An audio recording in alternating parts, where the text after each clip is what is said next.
प्रदोष व्रत हे भगवान शिव आणि माता पार्वती यांना प्रसन्न करण्यासाठी केले जाते आणि या व्रताचे पालन केल्यामुळे पापांचे क्षालन होते, मनातील सर्व कष्ट, रोग, दुःख दूर होतात आणि सौभाग्य तसेच सुखसमृद्धी प्राप्त होते. अनेकांना या व्रतामुळे संतानप्राप्तीचीही आशा असते आणि मनोकामना पूर्ण होतात, असे मानले जाते. पुराणांमध्ये सांगितले आहे की सतयुगामध्ये देवांनी प्रथम या व्रताचे पालन केले होते आणि समुद्र मंथनाच्या वेळी जेव्हा देवदानव संकटात सापडले, तेव्हा त्यांनी भगवान शिवाची प्रार्थना केली आणि हळूहळू या व्रताची परंपरा सुरू झाली.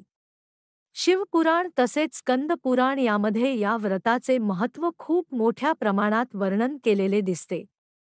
हा व्रत प्रत्येक महिन्यातील त्रयोदशी तिथीला केला जातो आणि तो शुक्ल पक्ष व कृष्ण पक्ष अशा दोन्ही त्रयोदशींना केला जातो.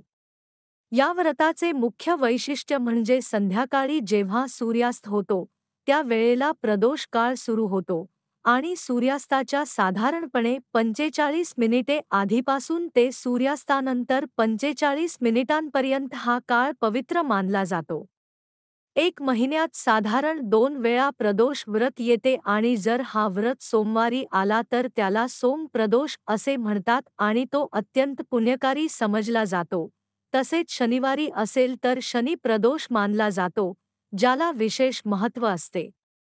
या व्रतासाठी सकाळी लवकर उठून स्नान करावे आणि शरीर तसेच मन शुद्ध करावे. स्नान झाल्यावर स्वच्छ कपडे परिधान करावेत आणि घरातील पूजेसाठी ठरवलेली जागा व्यवस्थित स्वच्छ करावी. त्या ठिकाणी एक पाट ठेवावा आणि त्यावर शुभ्र किंवा पिवळे वस्त्र अंथरावे. पूजेची मांडणी करण्यासाठी शिवलिंग किंवा शिवपार्वती यांचे चित्र किंवा पितळी मूर्ती प्रतिष्ठित करावी आणि त्याभोवती लागणारे सर्व पूजेचे साहित्य सजवून ठेवावे. पूजेसाठी बेलपत्र, आक्र, दूर्वा, शुद्ध जल, गंगाजल, दूध, घी, मध, तूप आणि साखर या सगळ्यांनी पंचामृत तयार करावे. तसेच कमळ, कनेर आणि अपराजिता यांसारखी फुले ठेवावीत. धूप, दीपक, कापूर, तांदूळ, अक्षता, नारळ, फळे आणि नैवेद्य सुद्धा जवळ ठेवावे. पूजा सुरू करण्यापूर्वी मनात संकल्प करावा की आज त्रयोदशीच्या या पवित्र प्रदोष व्रतानिमित्त मी शिवपार्वतीची कृपा मिळावी म्हणून हे व्रत करतो किंवा करते. संकल्पासाठी दोन्ही हातात तांदूळ किंवा जल धरून म्हणावे, आज त्रयोदशी प्रदोष व्रतानिमित्त मी भगवान शिवपार्वतीची कृपा प्राप्त व्हावी म्हणून उपवास करतो किंवा करते. नंतर प्रथम शिवलिंगावर शुद्ध जल अर्पण करावे आणि त्यानंतर पंचामृताने अभिषेक करावा. पुन्हा एकदा शुद्ध जलाने स्नान घालावे आणि मग बेलपत्र तसेच फुले अर्पण करावीत. धूप आणि दीप दाखवून नैवेद्य अर्पण करावे आणि नमः शिवाय हा जप किमान 11, 21 किंवा 108 वेळा करावा.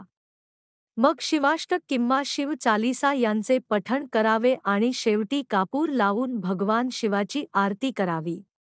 पूजा झाल्यावर दोन्ही हात जोडून प्रार्थना करावी की, हे शिवशंकर, माझ्या सर्व मनोकामना पूर्ण करा. उपवासाच्या वेळी काही लोक पूर्ण उपवास करतात आणि दिवसभर फक्त पाणी घेतात, तर काही फळाहारावर राहतात. काही लोक दूध, फळे किंवा हलका सात्विक आहार घेतात आणि काही फक्त एक वेळ अन्न घेतात. संध्याकाळी प्रदोष काळात पूजा झाल्यावर उपवास समाप्त मानला जातो. या व्रतात उपवास करताना काय खावे आणि काय टाळावे हे लक्षात ठेवणे महत्त्वाचे असते. उपवासात दूध, फळे, सुकामेवा, फरसाण, साबुदाणा, शेंगदाणे आणि राजगिरा यांचा समावेश असतो, मात्र तांदूळ, गहू, मैदा, मसूर, इतर कडधान्य, लसूण, कांदा, मांसाहार, मद्य, तिखट आणि जड पदार्थ हे सगळे वर्ज्य करावे. प्रदोष व्रताचा 21वा व्रत झाल्यावर किंवा काही मंडळी प्रत्येक व्रतानंतर दुसऱ्या दिवशी उद्यापन करतात. उद्यापन करताना दुसऱ्या दिवशी सकाळी उठून स्नान करावे, पुन्हा शिवलिंगावर अभिषेक करावा, ब्राह्मण किंवा गुरुजनांना भोजन व दक्षिणा द्यावी आणि घरच्या मंडळींना प्रसाद द्यावा. आपल्या क्षमतेनुसार वस्त्र, अन्न, दक्षिणा किंवा इतर दानधर्म करावा. या व्रतामुळे आरोग्य आणि दीर्घायुष्य प्राप्त होते, पापांचा नाश होतो, संकटातून मुक्ती मिळते, सुखशांती आणि मन शांती मिळते आणि कुटुंबातील तंटे मिटतात. म्हणून हा व्रत प्रत्येक त्रयोदशीला श्रद्धा आणि भक्तिभावाने करावा, असे सांगितले जाते.